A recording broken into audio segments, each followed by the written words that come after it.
네, 안녕하세요. 주식로카입니다. 자, 오늘은 우리 저번에 봤던 그 영화 작전에서 중요한 장면 한 부분을 설명드린 후에 관련된 경제 용어 하나 배우고 최근에 이제 이런 비슷한 상황이 있었는지 그리고 위험한 종목을 우리가 피하는 방법 한 가지 좀 말씀드리겠습니다. 자, 과연 우리는 작전주의 피해자가 될 수밖에 없는 것일까요? 자, 60초 후에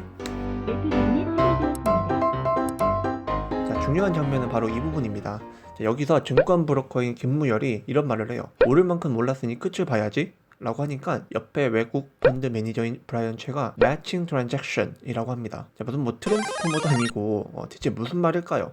이들은 대체 무슨 작전을 펼치려는 걸까요? 자, Matching Transaction 이란 말은 거래를 서로 연결해 준다라는 의미가 있습니다. 자, 한국말로 하면은 바로 통정거래예요. 한문으로 보면은 통할 통 뜻정자를 써서 서로 뜻이 통한다라는 건데 좋은 말 같지만 주식에서는 다릅니다. 이 통정거래는 엄연히 불법이고 불공정 행위입니다. 제가 스토리를 하나 만들어 봤는데 말씀드리도록 할게요. 자, 여기 4명의 세력들이 있습니다. 각각 다른 세력들이겠죠? 영화 작전에 빗대자면은 판을 만드는 사람이 있을 테고요. 증권 브로커, 펀드 매니저, 대주주도 있을 수 있겠죠. 자, 이들은 먼저 작전을 치기 위한 종목을 하나 물색합니다. 보통 자기들 편에 대주주가 있으면은 그 회사로 고르는 게 쉽겠죠. 영화 작전에서 밥 먹는 장면을 보시면 아시겠지만 황종구가 이런 말을 해요. 대주주가 딱 버티고 있어야 개미들이 쫓아오는 법이지.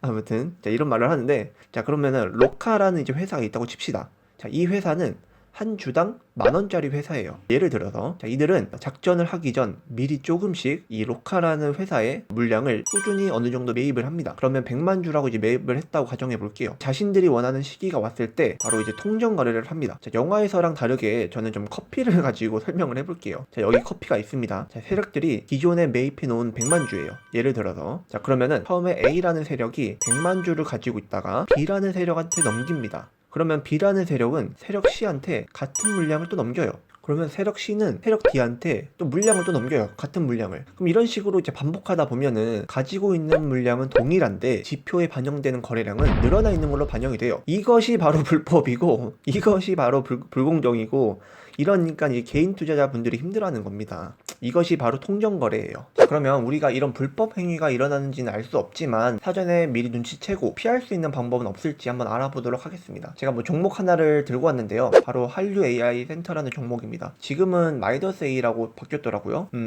자, 그러면 제가 이 종목을 10초 드릴 테니까 보시고 어떠신지 좀 나름의 고민을 해보시기 바랍니다.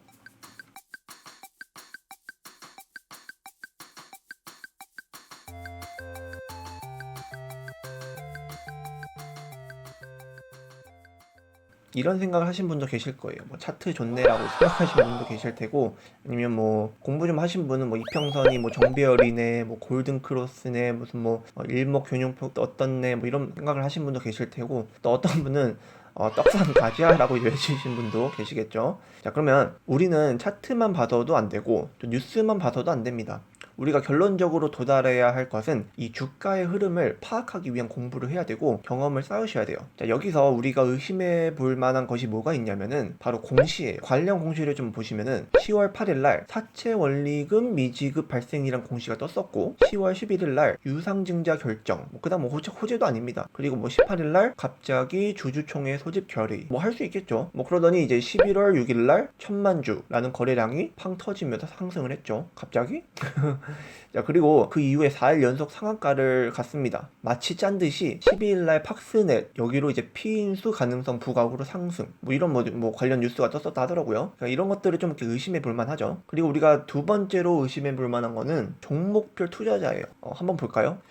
희한하게 외인이 10월 17일부터 11월 5일까지 꾸준히 이제 매입하다가 11월 6일날 매도하고 이제 개인이 이제 대부분의 물량을 받았는데, 근데 여기서 이제 11월 6일은 과연 개인은 이제 일반 투자자일까요? 아니면은 우리가 앞서 배운 통정거래일까요?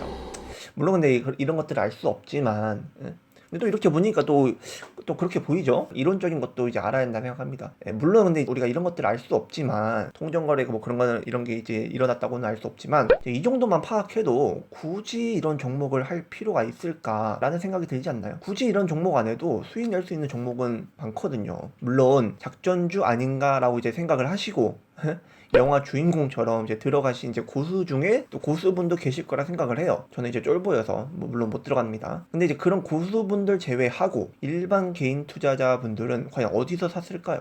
그냥 이건 제 로카 개인 생각인데, 저는 오히려 이제 11월 15일과 11월 22일 그리고 11월 26일이 오히려 일반 개인 투자자분들이 샀을 거라 생각합니다. 아무튼 뭐 작전이든 아니든 간에 이렇게 설명하니까 또 뭐 별거 아닌데 충분히 피할 수 있었던 거 아닌가? 라는 이제 생각을 하신 분도 계실 거예요. 근데 이제 이런 부분을 모른 채 막상 저 날로 돌아가서 실제 투자를 우리가 하고 있던 중에 이런 종목을 좀 보게 되면은 우리 역시 이제 피해자가 될 수 있다라는 거예요. 그래서 별거 아닌 것 같지만 아는 거랑 모르는 거는 정말 큽니다. 기본적인 것들을 뭐 이미 알고 계신 분도 계실 거예요. 그래서 우리가 주가의 흐름을 분석한다라는 것은 결국 수많은 경험과 공부와 분석을 하시다 보면 분명 한 단계 더 성장하실 수 있으실 거라 생각합니다. 자, 그래서 결론적으로 우리가 이런 기본적인 분석만 할 줄 알아도 사전에 좀 미리 방지하고 피할 수 있지 않을까라는 이제 생각을 합니다. 제 구독자분들 모두 한 단계 더 나아갈 수 있도록 제가 좀 부족하지만 로카가 도와드리고 함께 하겠습니다. 감사합니다.